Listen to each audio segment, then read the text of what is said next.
very much for that expose, Coach Mary.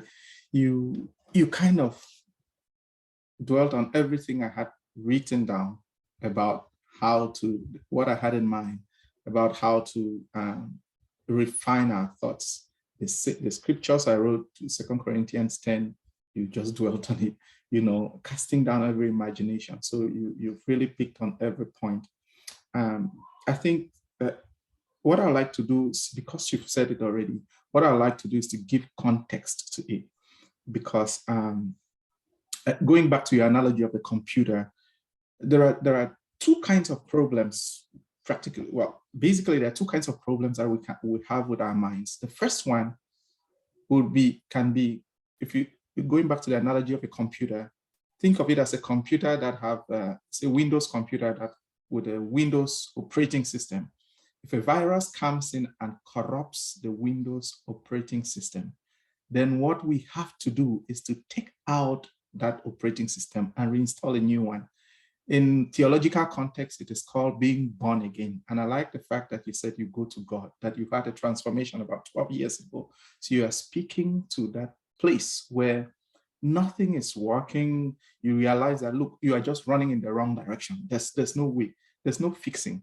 The Bible talks about it. The way the Bible also puts it is, men do not put new wine in old wineskin. So the first thing is to take out that the program which is running one's life, inviting God to install the original program. And I often like the analogy of, if you buy a Samsung TV, there are different processes. If the TV has a problem, you can try to tweak it, take the handbook, which is the analogy of the Bible, read it, and try to, or try to read something. If it doesn't work, usually take it to a repairer. If it doesn't work, the ultimate last place is to take it to the original maker of the Samsung TV. And that is Samsung company itself. There, they will fix anything anyhow. It doesn't matter the order. It means changing the parts. And what I'm giving, again, I said I'm giving context to it because we are different places in our lives. There are some people who their experience, and I don't say this in an accusatory tone to put it like Big Brother Dr. Roberts said, it's with empathy. So I'm not accusing, so to say, but rather saying that there are some people, if you feel like you are not even in the place to say refined thoughts is a next step, then it needs a change of hard drive, which is seeking God. Then there are those who have Christ, but the purpose is not defined. There's haphazard movement. I often say, remember, the prodigal son was still called son, although he was prodigal. So you can be within the confines of your father's house, and your thinking is to go live with pigs and to go eat with pigs. And then that is where there needs a refinement now. You need new wine to make your life better. That is where we come to the process of renewing your mind, as you said in the scripture, Hebrews 12:2, you talked about. And you talked about reading books, calling a friend. I know I like the way you put it. Talking to a friend before praying is not necessarily the right thing to do. But I also like to highlight the fact that there are many of us who don't take advantage of the resources we have. I call it human resources we have in our environment. The Bible itself says, by a multitude of counsel, a man's ways are established. So take advantage of the people you have around you. My sister Marie is a coach. Dr. Robert is a coach. You have people around you who have been blessed with wisdom to help give a helping hand and say, come out of this. Sometimes it may mean starting by reading a book. It may mean, like you said, listening to a video or a talk online, listening to music that beautifies your soul and gives you the right thoughts. And I like what Dr. Robert talked about, how he himself had to go through the process of giving himself a new thought pattern, reminding himself. And that is, in fact, I was thinking about the word renew. What does renew mean? Really, renew.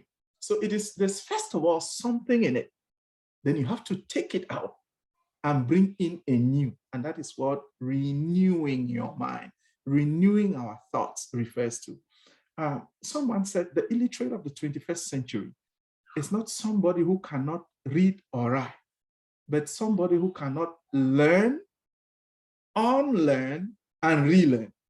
That is illiteracy in the 21st century. Because you have to come to a place where you recognize, we have to come to a place where we recognize that, look, life has not been the way it is. There's definitely something wrong with you say, as a man thinks in his heart, so is he. So if you are is not the way you want it to be, then check your thinking. Because as a man thinks in his heart, Proverbs 23:7, as a man thinks in his heart, so is he. So as if your output is not what you expect, then go back to your thinking. Number one, recognize the fact that, look, there has to be a change somehow, somewhere. I don't know, there has to be a change. There has to be that recognition.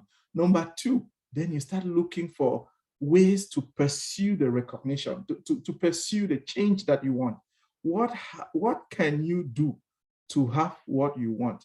It is Dr. Mike Murdoch who said, you cannot, if you want to have something you've not had, you've got to do something you've not done.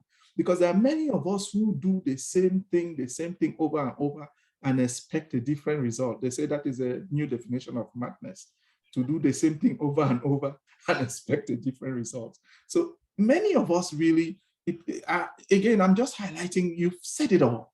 I'm just kind of ruminating on this and highlighting it, that we need to come to that recognition that, look, there's something I need that is different. There's something I need in order to change my outcome. My life cannot continue like this. And that is the experience of the prodigal son. Scripture says, when he came to his senses. What does this coming to senses mean? It means coming to the recognition of the fact that, look, let us leave theology. Let us leave I love you aside. Let us leave even purity aside. Let us leave these things aside. I need something in order to change my to change my outcome, so to say. And so I want to encourage us. This thing is not to, Dr. Robert said it, we've not come here to set an accusatory tone to say, you see, you are this bad. That's not the intention. No. The ultimate goal is to bring us to a better place, a place where we'll reflect the nature of the Creator, of what God created us for. Guide your mind with all diligence, for out of it comes the issues of life. I'd like to really sort of end with this. Guide your mind with all diligence, for out of it comes the issues of life. I wrote it down, Proverbs 4:23. Guide your mind with all diligence. You see, if you have garbage and you're guiding it, it is useless exercise. First, renew. Then the next step, once you renew, you need to guard what you have. And Coach Marie talked about it. There are things you will not give her ear to. There are things, it is a conscious decision. And like Big Brother Dr. Robert said, when he started, he said, many of us use the God factor to escape our responsibility. I'm paraphrasing what he was saying. Many of us use the God factor to escape our responsibility. You see, the scripture says we should renew our minds. It didn't say God will renew it. And so guide your mind with all diligence is our responsibility. God will not do it. We guard our minds when we have the good stuff, whatsoever things are true, whatsoever things are lovely, whatsoever things are pure, of a good report, if there be any virtue, think on these things. That is when we come to the manifestation of purpose. Purpose means to desire something and then pursue it. Purpose means a destination. That is when we come to the place of fulfillment, which is called purpose. So I'd like to leave it there. And